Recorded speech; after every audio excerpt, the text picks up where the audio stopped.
121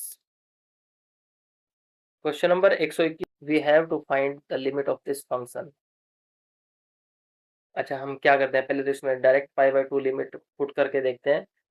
और क्वेश्चन मैंने यहाँ पर लिख लिया है। हम इसमें पाई बाय 2 लिमिट पुट करके देखेंगे तो टेंजेंट पाई बाय 2 क्या हो जाएगा, इनफाइनाइट इंटू ये क्या हो जाएगा, under root 2 into 1 plus 3 into 1 that is 3 plus 4 minus under root 1 plus 6 plus 2 हो जाएगा, मतलब √9 माइनस √9 कैंसिल हो जाएगा, तो इनफाइनाइट इंटू जीरो फॉर्म पड़ गई है ना, इंडिटरमिनेट फॉर्म होगी। तो हम क्या करते हैं, इसको पहले रेशनलाइज कर लेते हैं, काम करते हैं, इस ब्रैकेट वाले को रेशनलाइज कर लेते हैं। रेशनलाइज करने से क्या होगा, देखो इसको हम क्या करते हैं, साइन चेंज करके रेशनलाइज कर लेते हैं। यहाँ पे 2 sin square x plus 3 sin x plus 4, ये तो ऐसे कैसे लिखा, प्लस अंडरूट यहाँ पे sign square x plus 6 sin x plus 2। अच्छा, सेम चीज ऊपर लिखनी है तो ऊपर क्या बन जाएगा, a minus B into A plus B that is A square minus B square. तो मैं यहाँ पर क्या करता हूँ, इसमें डायरेक्ट लिख देता हूँ इसका square A square minus of B square. तो इससे तो ये कैंसिल हो गया, इस वर्ग से ये अंडू कैंसिल हो गया। तो बचा क्या,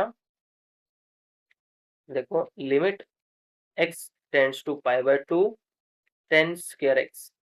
अच्छा क्या बचा, ये देखो अब ऊपर 2 sin square x plus 3 sin x plus 4 minus sign square x minus 6 sin x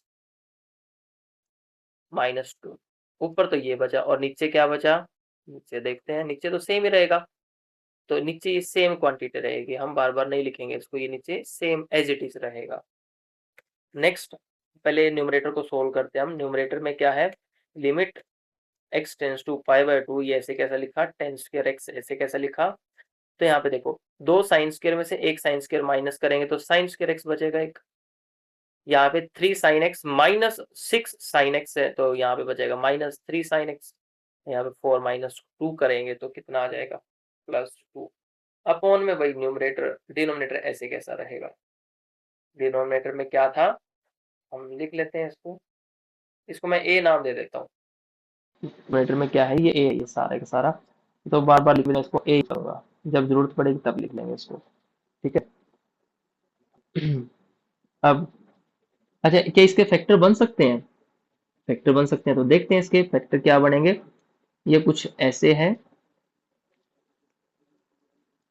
ये कुछ ऐसे है, Y square minus 3y plus 2 बन जाए, बनेंगे y square minus 2y minus y plus 2, तो यहाँ से y कॉमन आया, y माइनस 2 माइनस कॉमन लिया तो y माइनस 2 बचा।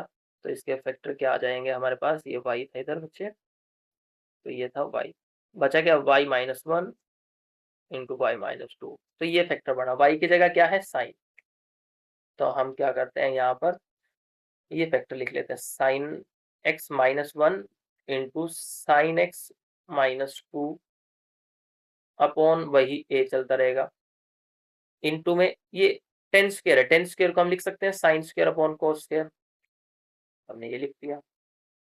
अच्छा, कोस स्क्वायर किसके इक्वल होता है, ये टेंथ वाली आइडेंटिटी है। टेंथ वाली कौन सी, टेंथ वाली ये आइडेंटिटी हमारे पास कि 1 माइनस साइन स्क्वायर एक्स किसके इक्वल होता है, कोस स्क्वायर एक्स के।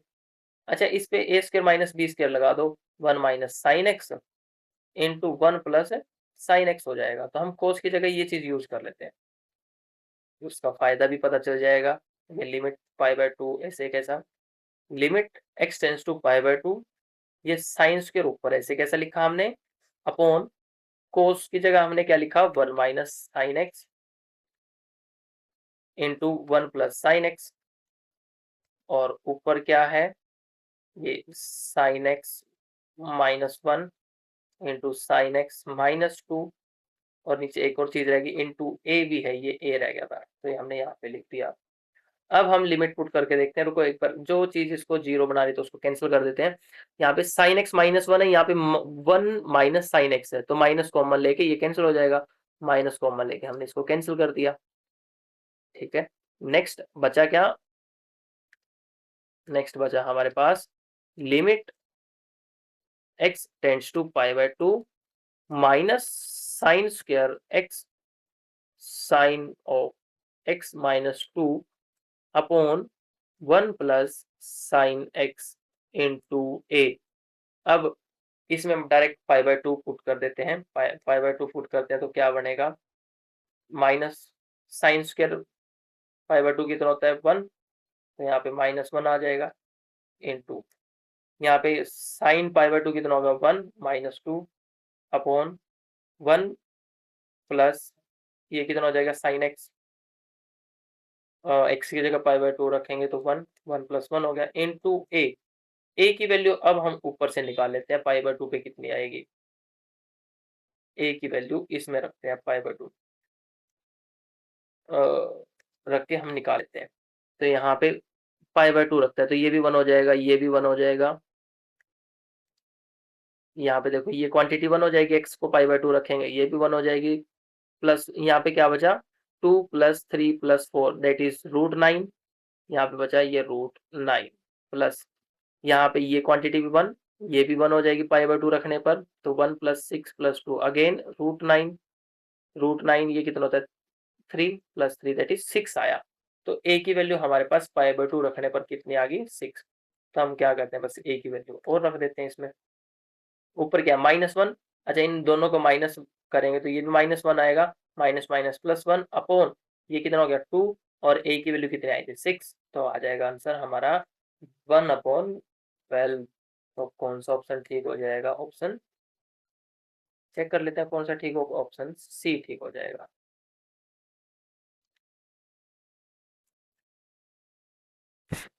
नेक्स्ट क्वेश्चन है question number 122। We have to find the limit of this function. यहाँ पे थोड़ी सी मिसप्रिंट है, ये पावर में आएगा साइन स्क्वायर एक्स। तो हम क्या करते हैं, कोसिकेंट स्क्वायर एक्स को पहले एन मान लेते हैं सिंप्लीफाई करके। तो यहाँ से साइन स्क्वायर एक्स कितना आ जाएगा? वन बाई एन आ जाएगा, है कि नहीं? लेकिन जब x की वैल्यू जीरो की तरफ अप्रोच करेगी तो कोसिकेंट की वैल्यू की कहां पर अप्रोच करेगी? इनफाइनाइट की तरफ। तो जब x की वैल्यू जीरो की तरफ अप्रोच करेगी तो n कहां पे जाएगा? इनफाइनाइट की तरफ, क्योंकि ये कोसिकेंट किसके बराबर है? n के, है ना? आगे अब ये पूरे का पूरा क्वेश्चन हमारा किस में बदल गया? Limit n tends to infinity one raise to power n plus two raise to power n and so on 99 raise to power n plus 100 raise to power n, और पूरे की पावर कितनी हो जाएगी? One by n. अच्छा एक चीज देखो, जब हम n की वैल्यू बड़ी करते जाएंगे, जो इन की वैल्यू है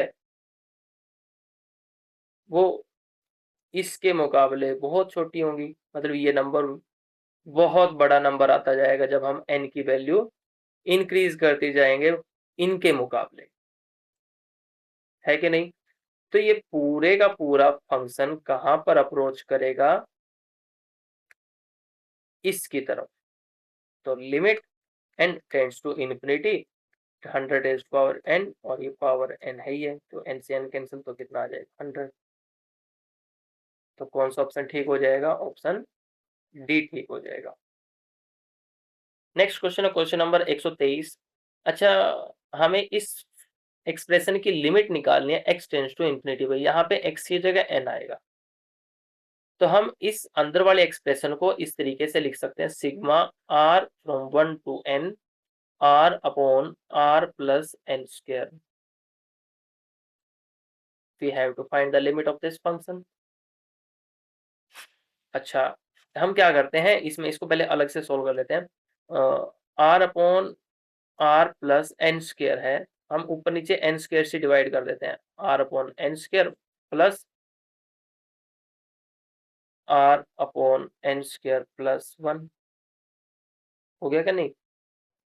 अच्छा, अब एक काम करो, जब n की वैल्यू इन्फिनिटी की तरफ जाएगी तो r बटे में n स्क्वायर किसकी तरफ जाएगा, 0 की तरफ, तो ये क्वांटिटी 0 की तरफ। इसको ऐसे कैसा रहने दो, r upon n square upon 1, that is कुल मिला के जो ये एक्सप्रेशन है ये अप्रोक्सीमेट किसके इक्वल हो जाएगा, इसके।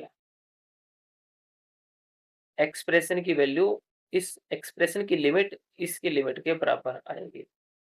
तो ये लिमिट किसके बराबर आएगी, limit n tends to infinity sigma r upon n square where r is equal to 1 to n, यही होगा। अच्छा, इसको कर देते हैं इरेज। नेक्स्ट देखो, अब यहाँ लिमिट जो समेशन है वो r के ऊपर है, तो n स्क्वायर को बाहर ले लेते हैं। Limit n tends to infinity 1 upon n square sigma r from 1 to n r। अच्छा, r टर्म्स का सम है, ये n नेचुरल नंबर का सम है, तो ये किसके इक्वल हो जाएगा, limit n tends to infinity 1 upon n square into ये किसके इक्वल हो जाएगा, n इंटू n प्लस 1/2 के इक्वल हो जाएगा। बस इसकी लिमिट निकाल दो। अब इसकी लिमिट निकालना बहुत आसान है, यहाँ से हम क्या करते हैं, n कॉमन लेते हैं ऊपर से। Limit n tends to infinity 1 upon n square into ऊपर से n स्क्वायर कॉमन लिया, बचा क्या, 1 plus 1/n upon 2। n square से n स्क्वायर कैंसिल। अच्छा, इसकी लिमिट ये तो 0 पे जाएगी, तो किस ओवरऑल किस पे जाएगी, 1/2 पे। तो ये कौन सा ऑप्शन ठीक हो जाएगा, इसका ऑप्शन ए। नेक्स्ट क्वेश्चन है क्वेश्चन नंबर 124। क्वेश्चन में बोला कि अगर ये फंक्शन -π/4 पे कॉन्टिन्यूस हो जाए तो k की वैल्यू क्या होगी, या फिर k की किस वैल्यू के लिए फंक्शन -π/4 पे कॉन्टिन्यूस होगा। तो कॉन्टिन्यूटी की कंडीशन क्या है कि लिमिट एग्जिस्ट करती है, और लिमिट एग्जिस्ट करने के बाद किसके इक्वल आनी चाहिए, फंक्शन की वैल्यू उस पॉइंट पे। तो फंक्शन की वैल्यू -π/4 के इक्वल आनी चाहिए। तो -π/4 पे वैल्यू कितनी दे रखी है, k, तो हम इसको k के इक्वल रख देंगे। कुल मिला के हमें लिमिट ही तो निकालनी है इसकी, बस हो जाएगा काम। अच्छा, इस क्वेश्चन में थोड़ी सी मिसप्रिंट है, sin x plus sin 5x होना चाहिए था इधर। चलिए हम ऊपर वाले पे फार्मूला लगाते हैं, sin c plus sin d का, या फिर sin a plus sin b का। तो ऊपर वाला क्या बन जाएगा, 2 इंटू साइन ऑफ दोनों का सम 1x plus 5x, that is 6x upon 2 3x into, अब माइनस कर दो 1x minus 5x, that is -4, लेकिन कोस पे माइनस का कोई असर नहीं होगा, तो कोस 4x upon 2 that is 2x upon, अब यहाँ पे कोस c प्लस कोस d बड़ा फार्मूला लगाओ, 2 into cos of c plus d/2 that is दोनों का सम करो, 1x plus 5x that is 6x upon 2 that is 3x into, अब माइनस कर दो, सेम वही कंडीशन, यहाँ पे क्या हो जाएगा, कोस ऑफ 2x। तो सिंप्लीफाई करके तो ये आ गया हमारा, ठीक है। इसकी लिमिट निकालनी है अब हमें, लिमिट किस पे, -π/4 पे। अच्छा, 2 से 2 कैंसिल हो गया, इससे ये कैंसिल होगा, क्या बना, टेंजेंट 3x बन गया। तो इसकी लिमिट निकालनी है, कितना बनेगा, टेंजेंट 3x, या फिर इसको ऐसे भी लिख सकते हो, limit x tends to -π/4 of tangent of 3x। रख दो वैल्यू, टेंजेंट ऑफ -3π/4, और -3π/4 पे टेंजेंट की वैल्यू कितनी होती है, 1। तो कौन सा ऑप्शन ठीक हो जाएगा, ऑप्शन ए ठीक हो जाएगा। नेक्स्ट क्वेश्चन है क्वेश्चन नंबर 125। क्वेश्चन नंबर 125 को ध्यान से देखो बच्चे। If f of x is differentiable at x equal to a and derivative at a equal to 0, then we have to find the value of this limit। Question में क्या क्या चीजें दे रखी है, फंक्शन डिफरेंशिएबल है, फंक्शन के derivative a पे 0 है, तो हमें इसकी लिमिट निकालनी है। लिमिट कैसे निकालते हैं, हम डायरेक्ट पुट करके देख लेते हैं एक बार। डायरेक्ट पुट करेंगे तो क्या बनेगा, h को 0 पुट करो तो ऊपर बनेगा f ऑफ a, ये तो 0 हो जाएगा, माइनस f ऑफ a, और यहाँ पर h की जगह 0 रखा, तो ये तो 0/0 फॉर्म हो गया। 0/0 फॉर्म होते ही हम इस पे एल हॉस्पिटल रूल लगा देते हैं। इस पे हम एल हॉस्पिटल रूल लगा देते हैं। अच्छा, इसका डेरिवेटिव करना है, एफ डैश ए प्लस 2h² इंटू, अब अंदर वाले का ए तो कांस्टेंट है, इसका रिस्पेक्ट में डेरिवेटिव करते हैं 4h हो जाएगा माइनस। सेम इस तरीके से यहाँ पे भी करो, एफ डैश ए माइनस 2h²। अब अंदर वाले का डेरिवेटिव करो, ये कितना हो जाएगा 4h अपॉन, यहाँ पे h के इसका डेरिवेटिव करोगे तो 2h, limit h tends to 0। अब पुट करके देखो, यहाँ पे h को 0 पुट किया है तो एफ डैश ए बचा इनटू में 4h यहाँ पर भी है, 4h यहाँ पे है, तो 4h को हमने कॉमन लिया, एफ डैश ए माइनस यहाँ पे क्या बचा, एफ डैश ए बचा, और नीचे क्या है 2a है, सॉरी 2h है, तो इस h से तो ये h कैंसिल हो गया, इससे ये 4 कैंसिल किया तो 2 आ गया। ऊपर क्या बना ये देखो, ऊपर क्या बना एफ डैश ए माइनस एफ डैश ए, और एफ डैश ए की वैल्यू कितनी है 0, 0 माइनस 0 दैट इज 0, 0 को 2 से मल्टीप्लाई करोगे तो 0, तो इसकी लिमिट कितनी आ जाएगी 0, ऑप्शन ए ठीक हो जाएगा। नेक्स्ट क्वेश्चन है क्वेश्चन नंबर 126। क्वेश्चन में दे रखा है कि अगर ये फंक्शन डिफरेंशिएबल है तो हमें ए और बी की वैल्यू बतानी है, बस क्या होगा ए और बी की वैल्यू क्या होगी। फंक्शन डिफरेंशिएबल है तो फंक्शन कॉन्टिन्यूस भी होगा, कॉन्टिन्यूस होगा -1 पे भी, तो लिमिट भी एग्जिस्ट करेगी। तो हम क्या करते हैं, left hand limit is equal to right hand limit रख देते हैं, क्योंकि फंक्शन कॉन्टिन्यूस है। कॉन्टिन्यूस क्यों, क्योंकि डिफरेंशिएबल दे रखा है। तो लेफ्ट लिमिट कहाँ से आएगी, यहाँ से -1 पुट कर दो, -a plus B is equal to, right limit कहाँ से आएगी, यहाँ से -1 पुट किया तो minus of A, minus x की जगह -1 रखा तो -1 प्लस 2b, इससे तो ये कैंसिल हो गया, b को उस तरफ भेज दो, a को इस तरफ भेज दो, 1 is equal to 2b minus B, that is b की वैल्यू कितनी आ गई 1। अब b की वैल्यू 1 कौन से ऑप्शन में है, देखो b की वैल्यू 1 तो केवल b ऑप्शन में है, तो ऑप्शन बी ठीक हो जाएगा। ठीक है, डिफरेंशिएबिलिटी वाली कंडीशन यूज ही नहीं करनी। अच्छा, अगर पूरा करना चाहो तो कैसे करोगे इसको, अब क्या करेंगे, डिफरेंशिएबिलिटी वाली कंडीशन यूज कर लेते हैं।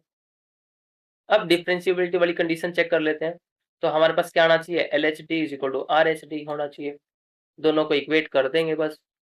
अच्छा, लेफ्ट डेरिवेटिव क्या आएगा -1 पे, पहले इसका डेरिवेटिव करो फिर -1 रखेंगे x की जगह, तो यहाँ पे कितना आ जाएगा, यहाँ तो a ही आ जाएगा लेफ्ट डेरिवेटिव।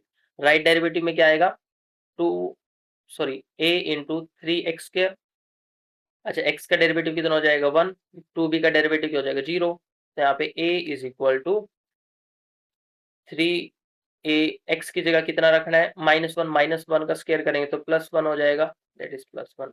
तो हम क्या करना है, अब ए को इधर भेज दो और -1 को इधर, तो -1, सॉरी 1 को इधर -1 हो जाएगा, ए दूसरी तरफ गया 3a minus A, that is 2a is equal to 1, और ए की वैल्यू कितनी आ जाएगी -1/2, तो ए की वैल्यू -1/2 आ गई। और ऑप्शन के हिसाब से हम इसको वैसे भी सोल्व कर ही लिया था, बी की वैल्यू 1 आई थी और बी की वैल्यू केवल ए की ऑप्शन 1 दे रखी है, तो इसका कौन सा ऑप्शन ठीक हो जाएगा, ऑप्शन बी ठीक हो जाएगा।